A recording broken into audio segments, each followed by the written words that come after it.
মধ্যে যায়, কবরের মধ্যে যাওয়ার সাথে সাথে 40 কদম মানুষেরা দূরে যাওয়ার আগে মুনকার নাকির হাজির হয়ে যায়। দুইজন ফেরেশতা সওয়াবের জন্য হাজির হয়। কবরের মধ্যে যখন হাজির হবে, মুহূর্তের মধ্যে একটা সবুজ পাখি কবরের মধ্যে ওড়াওড়ি শুরু করে দেবেন। সুবহানাল্লাহ বলেন। একটা সবুজ রঙের পাখি একবার ডাইনে যাবে, বামে যাবে রে, সামনে যাবে, পিছনে যাবে, বারবার কবরের চতুর্দিকে পাখিটা ঘোরাঘুরি করবে। মুনকার নাকির জিগাইবে, এ পাখি, আল্লাহর এই বান্দার প্রশ্নের সওয়ালের জবাব করার জন্য আল্লাহ আমাকে পাঠাইছে আমাদের সঙ্গে, খবরদার বেয়াদবি করো না, চলে যাও চলে যাও, প্রশ্নের উত্তর নিতে দাও, চলে যাও চলে যাও। এমন করে পাখিকে যখন তাড়াইতে থাকবে, পাখি সওয়াল জবাব করতে দিবে না, পাখি ওই ব্যক্তির কবর থেকে যাবে না রে। একটা পাখি, ছোট্ট একটা পাখি কবর থেকে যাবে না। তো যখন মুনকার নাকির বিরক্ত হয়ে যাবে, তখন আল্লাহকে প্রশ্ন করবে, আল্লাহ, তোমার এই মুমিন, তোমার এই বান্দার কবরে আযব হলো, কি ঘটনা? বলে, কবরের মধ্যে ছোট্ট একটা পাখি এমন ভাবে উড়াউড়ি করতেছে, সে আমাদের সওয়াল জবাব করতে দিচ্ছে না। আর পাখি জবান দিয়ে বলতেছে যে আমার এই বন্ধু আমার বলে না, বিপদকালে আমার বন্ধুকে আমি পাখি ছেড়ে যাব না। পাখি বলতেছে বিপদকালে তাকে কি ছেড়ে যাবে?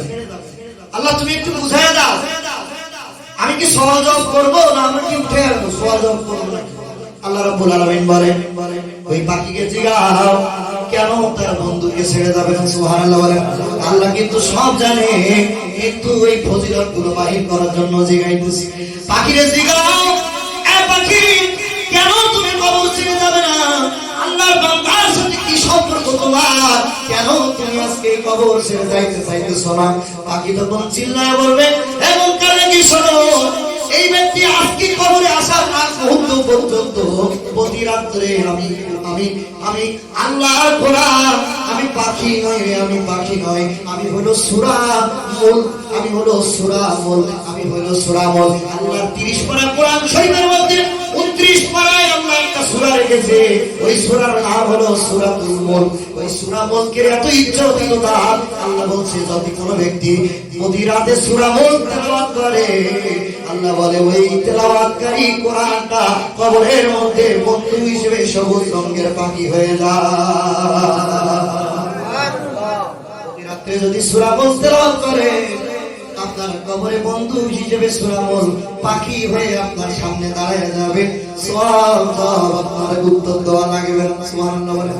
এজন্য নবীজি বলেন, কোন ব্যক্তি যখন প্রতি রাতে সূরা মুল সম্পর্ক রাখে, সূরা মুল তেলাওয়াত করে, ওই ব্যক্তির কবরে কোনোদিন আযাব হবে না। খুশি হইলে সুবহানাল্লাহ।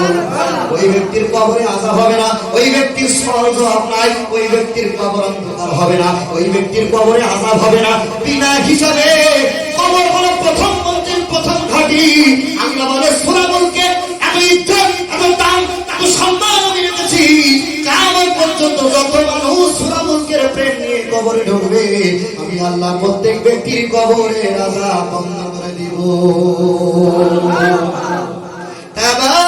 তাবারাকাল্লাযী বিয়াদিহিল মুলকু ওয়া হুয়া আলা কুল্লি শাইইন কাদির।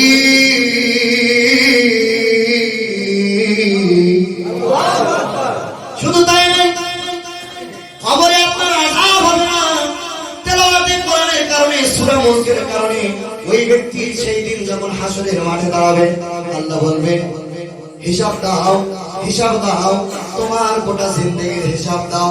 আল্লাহ হিসাব চাইতে দেরি পাবে, পাখিটা উড়াল দিয়ে আল্লাহর সামনে দাঁড়ায়া যাবে। সুবহানাল্লাহ।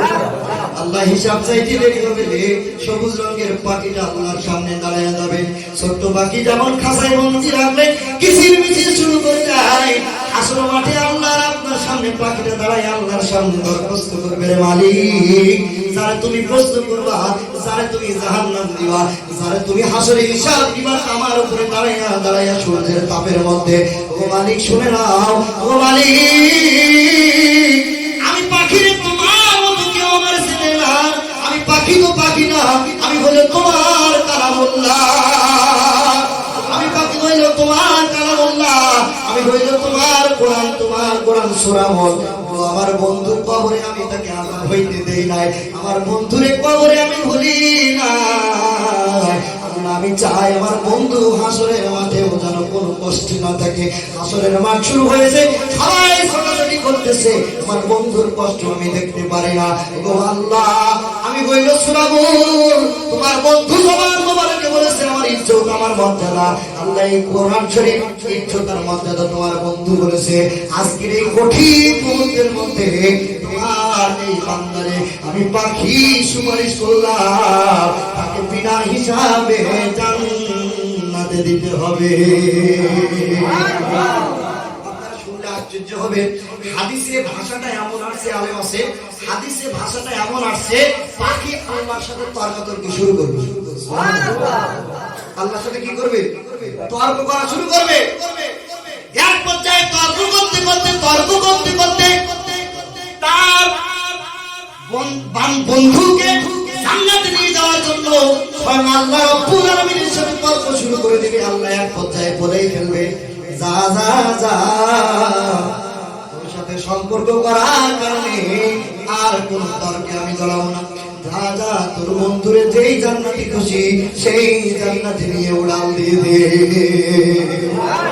আল্লাহ কোরআন দিয়েছে, আমাদের তরানেওয়ালা নবী কোরআন দিয়েছে, আমরা যেন তরাইতে পারি, আমরা যেন পার হইতে পারি।